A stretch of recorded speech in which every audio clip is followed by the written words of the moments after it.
আসসালামু আলাইকুম।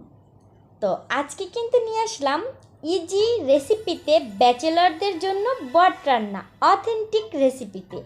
এতই সোজা এটা যে ব্যাচেলররাও যখন তখন ইনস্ট্যান্ট রান্না করে খেতে পারবে। তো কথা অনেক বলবো, তবে আমি মূল যে উপকরণটা, যেটা আলাদা একটু বৈশিষ্ট্য, সেটাই তৈরি করে নিব।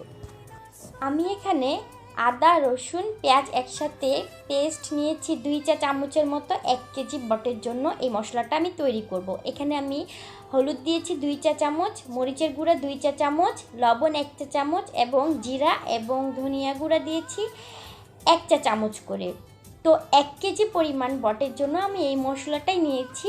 আর আমি এখানে 1 কাপ পানি দিয়ে দেন এটাকে ভালোভাবে মিক্সড করে নিব।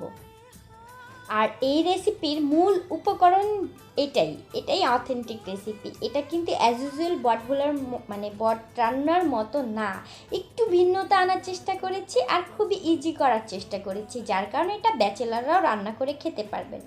তো আমি এখানে 1 কেজি পরিমাণ বট হালকা ভাপ দিয়ে নিয়েছি, ভুড়ি বা বট যেটাই বলেন। আর এখানে আমি নিয়েছি গোটা মশলা, 3টা এলাচ, 3টা দারচিনি, 3টা তেজপাতা এবং 3-4টা লং। আর যে ব্যাটারটা আমি তৈরি করে রেখেছিলাম সেটাও দিয়ে দিচ্ছি। আর এখানে আমি তেল দিব, আর দিব পেঁয়াজ কুচি। আমি এখানে 1 কাপ ইউজ করেছি, আর পেঁয়াজ বাটা তো আমি 1 চা চামচ দিয়েছি বলেছি। আর এখানে আমি হাফ কাপের মতো তেল দিয়ে দিলাম। তেলটা একেবারেই কম দিবেন না, আবার বটে কিন্তু অনেকটাই চবড়ি থাকে, যার কারণে অনেক বেশি দেওয়ারও কোনো প্রয়োজন নেই, এমনি এটা একটু তেল তেল হয়। তো আমি ফার্স্টে এটাকে একটু নেড়ে নিচ্ছি। এটাতে দেখছেন হাতও ব্যবহার করতে হচ্ছে না, এত সোজা। তো ফার্স্টে আমি এখানে একটু পানি দিয়ে দিলাম কষানোর জন্য 2 কাপের মতো। আর বটটা একটু কষাতে টাইম লাগে, জানেনই, একটু সময় নিয়ে করতে হবে। আর আমি এখানে 2 কাপ পানি দিয়ে এটাকে ভালোভাবে কষিয়ে নিচ্ছি।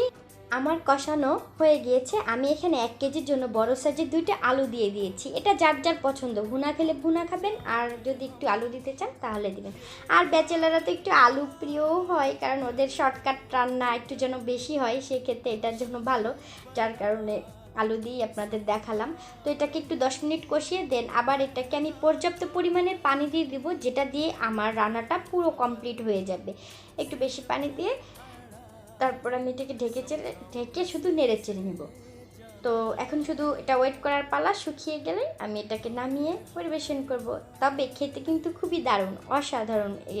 বটতে এমনিও অসাধারণ, অনেক পছন্দের খাবার। তারপরেও আপনারা খুবই ইজি উপায়ে দেখালাম, আশা করি আপনাদের ভালো লাগবে। আর ভালো লাগলে অবশ্যই আমার পাশে থাকবেন, আমাকে ভালোবাসবেন, সাপোর্ট করবেন। আল্লাহ হাফেজ।